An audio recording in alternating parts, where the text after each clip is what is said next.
Hello guys, so ayan, umaraw na. Then tapos sa mga magsasaka, ayan, paano ba to, umpisa na sila ng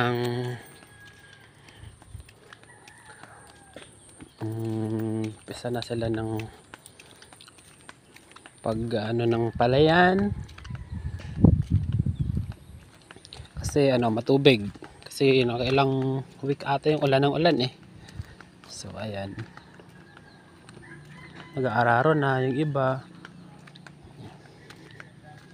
So good luck sa